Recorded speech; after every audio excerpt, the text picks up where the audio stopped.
அப்படின்னு சொல்லும்போது மூலனை பற்றி கதையை படிச்சிருப்பீங்க, திருமந்திரத்தை பற்றியும் தெரிஞ்சிருப்பீங்க. திருமூலன் எழுதிய 3000 தமிழ், அதுக்கப்புறம் அது 300 அடக்குறாங்க, அதுக்கப்புறம் 30 அடக்குறாங்க. இப்போ தில்லை 3000 இந்த திருமூலன் எழுதிய 3000 தமிழாக கூட இருக்கலாம். ஏன்னா மனிதர்கள் உயர்ந்த இடத்துல இருக்கிறதுக்கு வாய்ப்பு இல்லை. ஏன்னா சிற்றம்பலம்னு சொல்லும்போது, சாஸ்திராரத்தை சொல்லும்போது அந்த 3000 அப்படிங்கிறது அது அந்த இடத்துல ஆடுற இடமா பாடல்களாக இது இருக்கலாம். அங்கே வாழ்கிற பாடல்கள் இந்த 3000 இருக்கலாம். அந்த நேரம் அப்படிங்கிற 3000 இந்த 3000 பாடல்களாக இருக்கலாம். ஏன்னா சிதம்பரத்தை சித்தர்களே தான் உருவாக்குனது மாதிரி சொல்லுவாங்க.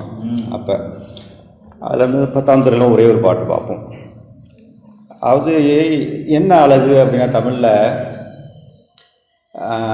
ரொம்ப உயர்ந்த நுணுக்கமான விஷயமும் இருக்கும், அதே மாதிரி எதிர்த்து செய்ய ரொம்ப மக்களோட இருக்கிற மாதிரி இருக்கும். ரொம்ப எளிமையாக இருக்கிறது தான் சித்தர் பாட்டு. கிட்டத்தட்ட நம்ம பேசிகிட்டு இருக்க மாதிரி இருக்கும்னு வச்சுங்களேன். இப்போ இதில் என்ன சொல்கிறாரு, யாவர்க்குமாம் இறைவோர்க்கோர் பச்சிலை, யாவர்க்குமாம் பசுவிற்கோர் வாயுரை, யாவர்க்குமாம் உண்ணும்போது ஒரு கைப்பிடி, யாவர்க்குமாம் பிறர்க்கு இன்னுரை தானே. இதை தத்துவமாக பார்க்கலாம். தத்துவமாக பார்க்கும்போது உயிர், பசி, பதி, பாசம் இந்த மாதிரியும் போய் பார்க்கலாம் உள்ளுக்குள்ளே. வெளியில் சாதாரணமாக பார்ப்போம் மக்கள் நடைமுறைகளை. இப்போ யாவர்க்குமாம் இறைவர்க்கு ஓர் பச்சிலை. இப்போ தமிழில் பூஜையினாலே பூசை தான். தண்ணியை ஊற்றி கழுவி தூய்மை பண்ணிட்டு கொஞ்சம் பூவை போட்டு முடிஞ்சு போச்சு, அவ்வளோதான். கையெழுத்து கும்பிட்டா முடிஞ்சு போச்சு.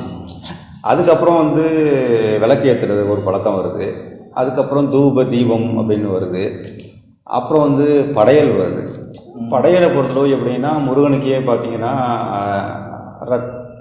ரத்தம், மாம்ச படையெல்லாம் இருந்துச்சு, நெல் தூவி வாழ்த்துறதும் இருந்துச்சு.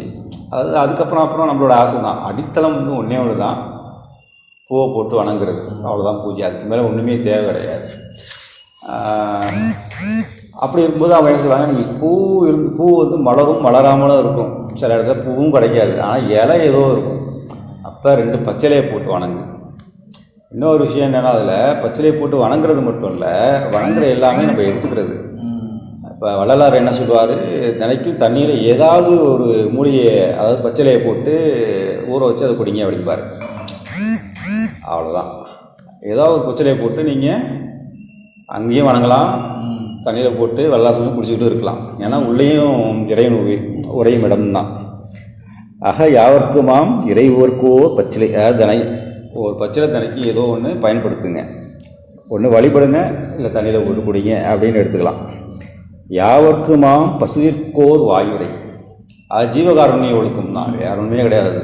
எல்லா உயிருக்கும் பசியோடு இல்லாமல் பார்த்துக்க அப்படின்னு பார்த்துருது. அப்போ பசுவுக்கு ஒரு கைப்பிடி, அது ஒரு வாய்க்கு ஏதாச்சும் கொடு அப்படின்னா, சுற்றியில் இருக்கவங்களுக்கு ஒரு வாய் ஏதாச்சும் கொடு. யாரும் ஆமாம், பசியை நீக்கிறது அதுவும் வள்ளலார்கிட்ட தான் நம்ம பார்க்கலாம் கடைசியாக. ஆமாம், பசியோட இருக்கிற மாதிரி எதுவும் விடாதீங்க அப்படின்னா, சங்க காலத்துலேருந்து இந்த காலம் வரைக்கும் பசி இல்லாத உலகம் தமிழ்நாட்டில் தான் அதிகம். மற்ற இடத்துல பசி உண்டு. இப்போ கூட பார்த்தீங்கன்னா நம்ம இந்த ஆட்சியாளர்களே பார்த்தீங்கன்னா, நம்ம எவ்வளோ திட்டுவாங்க எல்லா மக்களும், ஆனால் உள்ளே ஒரு அறம் அப்படியே போயிட்டுருக்கும். மணிமேகலை காலத்தில் சமண பக்தத்தில் இருந்தாலும் சரி, ஆபுத்திரன் கையம்பு சரிப்பை பசுப்பினி நோக்கும்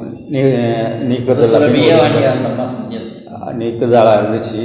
அதுக்கப்புறமும் சங்க காலத்தில் நிறைய பேர் தானம் உணவு கொடுத்துட்ருப்பாங்க. இப்பயும் தன்னிச்சையாக நிறைய பேர் அன்னதானம் கொடுப்பாங்க. இப்போ அரசாங்கமே பார்த்தீங்கன்னா இலவச அரிசி கொடுக்குறது, அம்மா உணவகம் கொடுக்குறது, இதெல்லாம் அதோட தொடர்ச்சி தான்.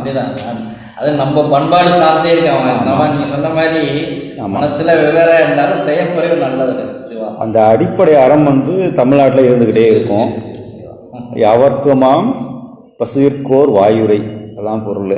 அதே தான், யாவர்க்குமாம் உண்ணும்போது ஒரு கைப்பிடி, ஒரு கைப்பிடி சொத்தையாவது யாருக்காச்சும் கொடு அப்படிங்கிறது தான். விருந்தோம்பல் அப்படிங்கிறது தமிழ்நாட்டில் சிறப்பான விஷயம். இப்போ இந்த சங்கராச்சாரியர் ஒருத்தர் கூட ஒரு திட்டம் போட்டார்.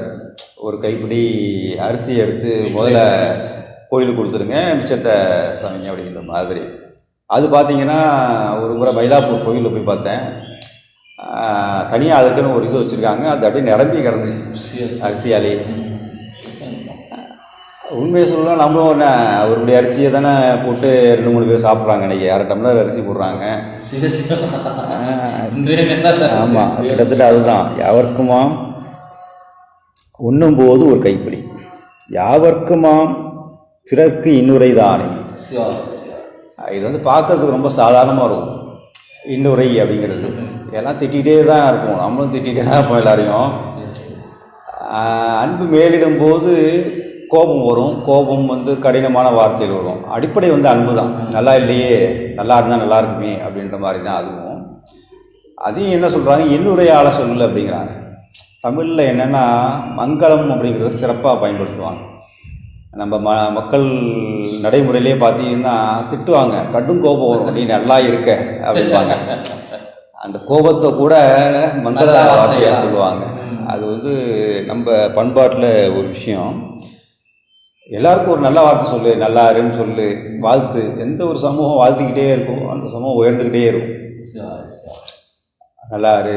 நல்லா கவனித்து பாருங்கள், அந்த பழைய நாடகங்கள் இதெல்லாம் கவனித்து பார்த்தீங்கன்னா சுமங்கலியாரு, நீண்ட ஆயுளோட இரு அப்படின்ற மாதிரி வாழ்த்துக்களே இருந்துகிட்டு இருக்கும்.